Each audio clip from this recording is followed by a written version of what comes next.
denied until 1973, but Adenauer's defiance of his cabinet in support of the veto was a political misstep that would cost him his chancellorship.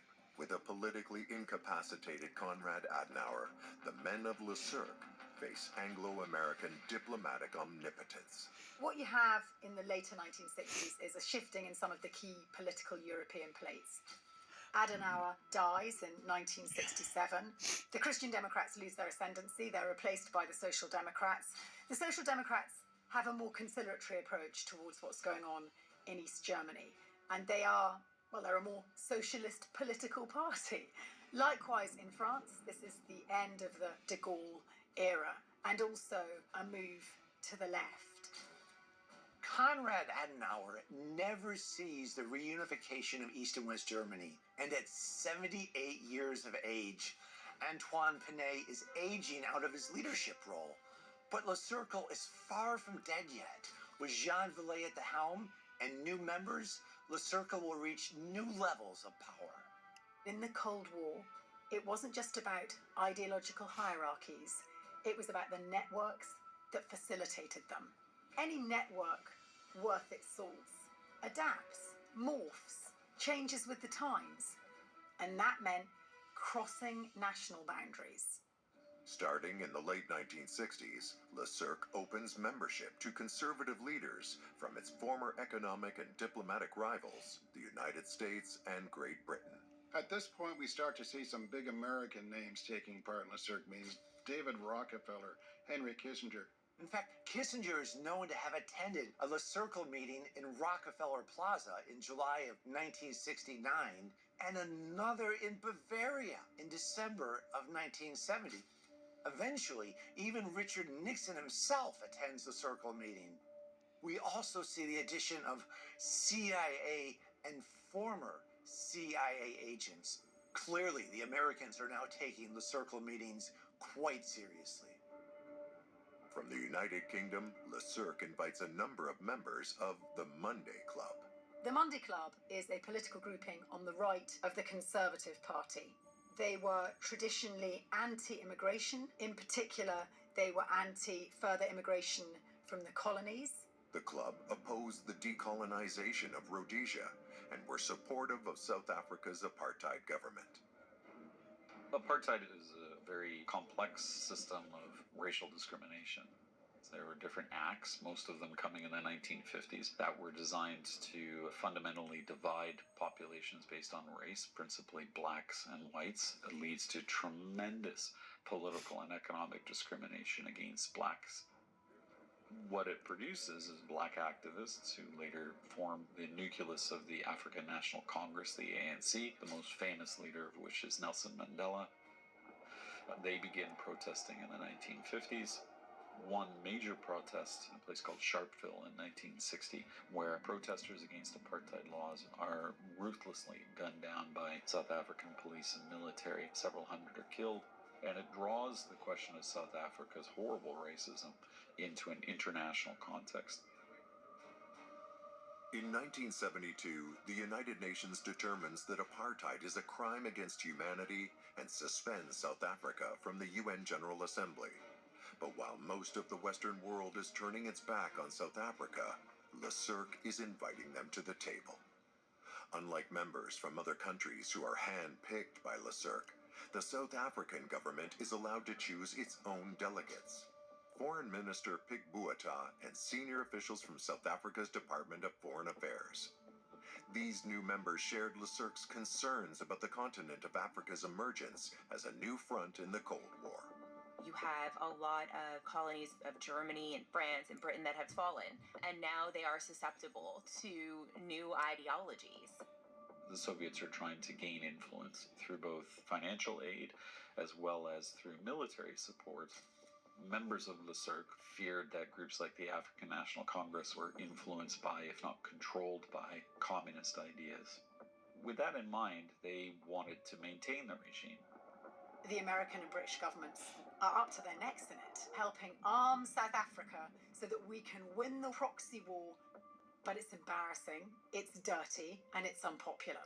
What Le Cirque is going to try and do, the soft soap the apartheid regime, To accomplish this goal, in the early 1970s, LeCirque would create and disseminate pro-apartheid propaganda, using funds funneled to them from the South African intelligence agency, the Bureau of State Security. To bolster the process, LeCirque looks to one of its newer members, political writer Brian Crozier, the man who pushes LeCirque into a new era. Brian Crozier was Australian, but lived and worked mostly with the British. He was a historian, and he was obsessed with communism, saw it everywhere. He was also a journalist who had the most extraordinary access. In fact, by all accounts, by the late 1980s, he went down as a Guinness Book of Record holder for having interviewed more heads of state than anybody else. After stints working for the BBC, The Economist, and Reuters, Crozier moves outside the boundaries of unbiased journalism and into the area of propaganda. Crozier gets his start in part working for the IRD, which is the Information Research Department, which is technically part of the British Foreign Office, closely linked to MI6, and it was straightforward, a propaganda outlet. Now, propaganda tends to have a negative connotation, like it's not real, you're pushing a story that's not true. But at the start, the idea was providing a message to the largest group of people possible. What they're trying to do is take the message and find a way to have it resonate with the lived experience of the people who are the target of that message. A lot of the propaganda around communism was your loss of personal freedoms. It's going to cause hardship on you and your family. While on the same time, the propaganda on the communist side, we're talking about how you don't have enough food for your family, and if we all work together this way, then you're not going to be in as much hardship. So the messages for the same thing focused on very different aspects because the people that the message was targeting started in very different positions. In the 1960s, Crozier is director of a CIA-backed propaganda outlet called Forum World Features, and in 1970 starts his own information service called the Institute for Conflict Studies, an independent institute that produces policy papers. What he's writing is basically a series of information reports or summaries about global conflicts, issues pertaining to the Cold War, but it's also propaganda. It comes from a far less objective academic viewpoint and far more obsessive anti-communist viewpoint. Crozier uses his connections in the CIA, MI6, and many other intelligence agencies to distribute his work worldwide. Crozier's talents will prove very useful to LeCirque, not only in South Africa, but at home in Britain as well. Crozier could prepare the British public to accept a far right-wing government, which is exactly what VLA wanted. And he was so far right-wing that at one point he publicly declared that he believed the British military would be right to take over the British government should the UK government drift too far left, which is as close to being a fascist as you can get.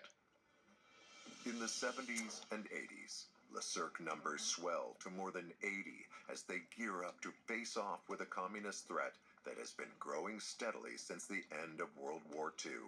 The Cold War goes in stages. It begins with the division of Europe and the aftermath of World War II. The Soviets carved out their own empire, starting with places like Poland and Czechoslovakia. It's deployed what's called the salami tactics, which means you very quietly and slowly sort of slice off a piece without getting too much attention. But in a lot of places, it's very brutal and overt occupation. They just roll in tanks. Most notably, Hungary in 1956. They murder thousands of dissidents. They force mass migration of Hungarians. And then a very similar circumstance happens in 1968 in Czechoslovakia with the so-called Prague Spring, where a reformist movement begins, trying to make, as the leader called it, socialism with a Czech face to it. And in similar fashion, destroys any idea of a Czechoslovakian independence. And the message is very clear, that we will not tolerate dissent. The Berlin Wall, built in 1961, separating West Berlin from East German territory, would come to be a physical representation of the Iron Curtain to the rest of the world. But the Cold War was not only being waged in Europe. The People's Republic of China was born in October of 1949. There's, of course, the Korean War 1950 to 1953. In 1953, Nikita Khrushchev becomes the new Soviet leader and brings with him new tactics. Khrushchev adhered to this idea of international revolution, and with that came the idea that the Soviets could win a lot of geostrategic rivalries with the United States. By the mid to late 1950s, you have communist insurgencies in Laos, Cambodia, and mostly in Vietnam. Then by the time you're in the 70s, of course, it fixates on Latin America. You've had Cuba there since the late 50s, but now you have places like Nicaragua and El Salvador. As the Soviets expanded, American President Dwight D. Eisenhower and the CIA were making sure that the United States was leading the anti-communist response, preventing vulnerable countries from falling prey to the communists, an aim that was shared by the members of LeCirque. LeCirque is no longer about the regeneration of Catholic conservative